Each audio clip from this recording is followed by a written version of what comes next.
Hey guys, Scott here. Every once in a while, there is some news in the DBD community that's not really worthy of a full video.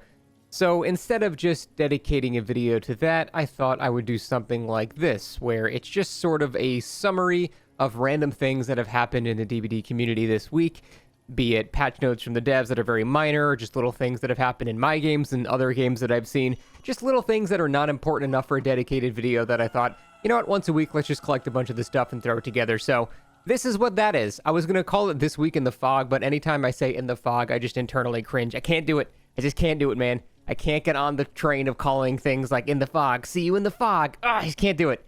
DBD content creator, by the way. So, first up, Steagulls. Everyone knows that Steagulls was removed. Steagulls, whatever you want to call it. It's Steagulls. That's the official term. Steagulls was actually removed from the game with the new Stranger Things chapter. Steve got a new voiceover, and with that, he lost his infamous So that was very nice for a lot of people and very sad for a lot of people. I personally love Steagulls. I thought Steagulls was one of the greatest things ever. I loved hearing that shit as soon as a match would start, and there is a reason so many people were drawn towards using Steve for the build, which involved Scene Partner and anything involving just screaming multiple times in a row. So there was a lot of outrage when that was removed. However, they actually just said that there is a little Easter egg, which some people found. Apparently, there's like a 1 in 1,000 chance for Steve currently, when he screams, to do the old Steagulls scream. So it's like getting a holographic. It's like getting a shiny or like a golden legendary or something. It's just, there's like a 1 in 1,000 chance that you're going to get an old Steagulls scream anytime you scream. So that'll basically be like the omen of good fortune whenever you hear it in your game. It means something great is about to happen. So the developers actually tweeted and said that it was happening less than they wanted to, so they've bumped up that number. So it's probably going to be something more like 1 in 100 times you'll hear it. So every once in a while, you may hear a relic of the olden age in the beautiful Steagulls scream. So I just thought that was funny. Next, for the actual new chapter that the community is deciding with the whole angel killer, we were basically boiled down to 2 survivors, the blue-haired young cute lady and the older grandma type lady. And knowing the DBD community, most people were figuring we were going to go with the young cute blue-haired lady because it's the DBD community. But much to I and a lot of people's surprise, the grandma actually ended up winning, which is really neat. I think that fit the mood of the chapter a lot more, and we don't really have anyone like that. We have like older men in this game, but I can't really think of any older women in this game. So I think that is a niche that has not been filled, and I'm actually pretty interested to see what they come up with for that.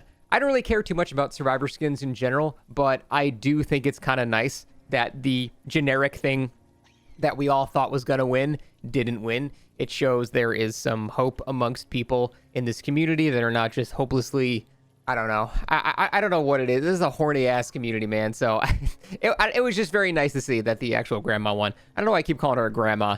She might not be a grandma. She's of grandmother age. But I don't know. I think she looks cool. It looked like someone that was living in a post-apocalyptic world for a long time. You don't want to fuck with the oldest person in a post-apocalyptic world because they've lived there and they've somehow survived. So, I don't know. I think that sends a cool message, and I think she's pretty neat there. In other news, they have actually removed all outdoor maps from Dead by Daylight. That's right. There are only indoor maps left in the game. There is nothing left. So, all you're going to get now is Hawkins, Larry's, RPD, and Midwich. Those are the 4 maps. Sometimes you'll get the game, but that's it. Those are the only maps left in Dead by Daylight. And obviously what I'm saying here is a joke, but it's not that far from the truth, because of all of the boosted maps that are you're more than twice as likely to get a boosted map as a non-boosted map.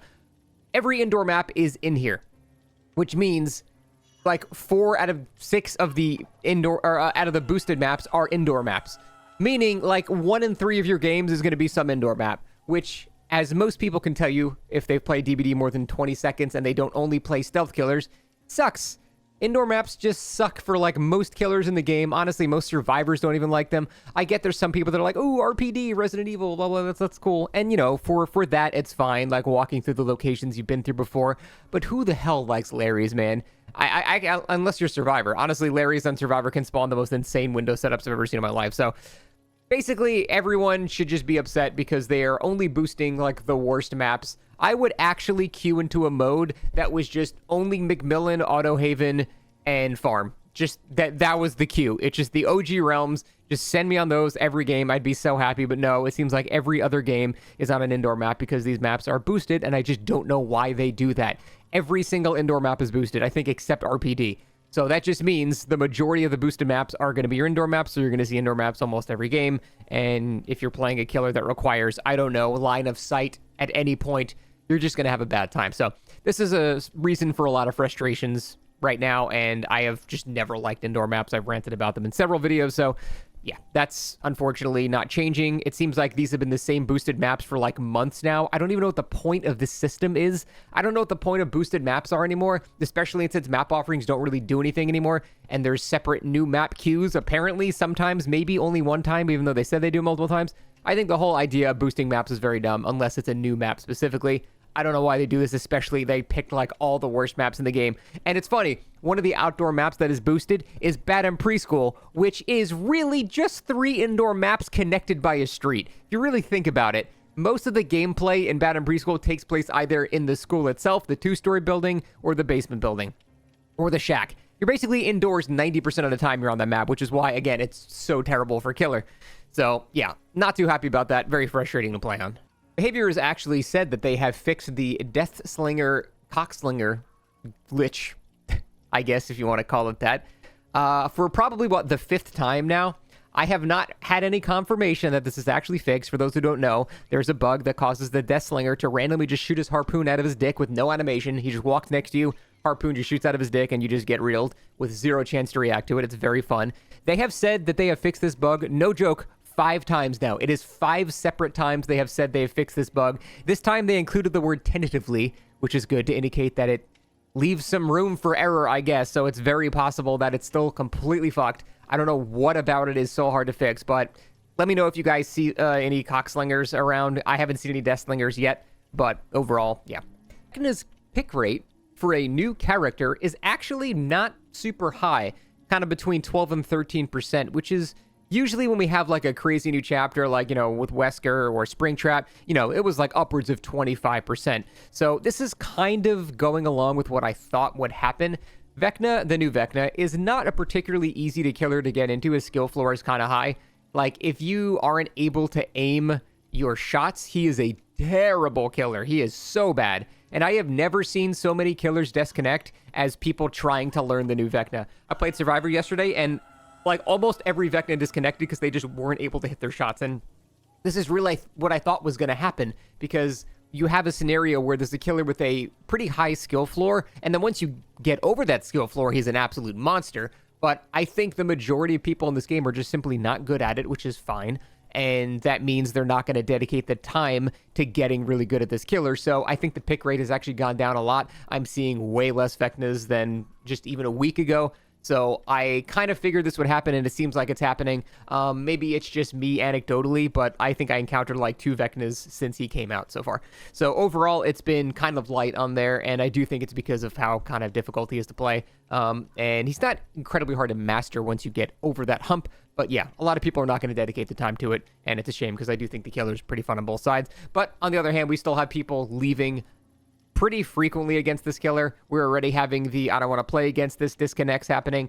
And I think I had yesterday in like 4 out of 6 games, there were disconnects. 2 of those were the killer, to be fair. But that problem has not been alleviated whatsoever. There's a whole discussion to be made with making disconnect penalties more severe for the first person and then having no penalties for subsequent people in that lobby leaving. I think there are some modifications to be made there because the first person leaving is really the person that ruins the game. Everyone else is now stuck in a Doom game. So overall, I still think that's a massive issue. But other than that, I think it's something the community just has to naturally fix themselves and just stop being little whiny bitches about everything. Everything new that comes out, it's not the exact fun thing I want it to be. So again, I understand the mindset, but God, I'm getting so sick of it. Anyway, that's it. That's it for the first week of this week in Dead by Daylight. Nothing too crazy happened. A little patch note, a little bit of silliness here and there, but that's going to be it. Thanks for watching, and we'll see you next time.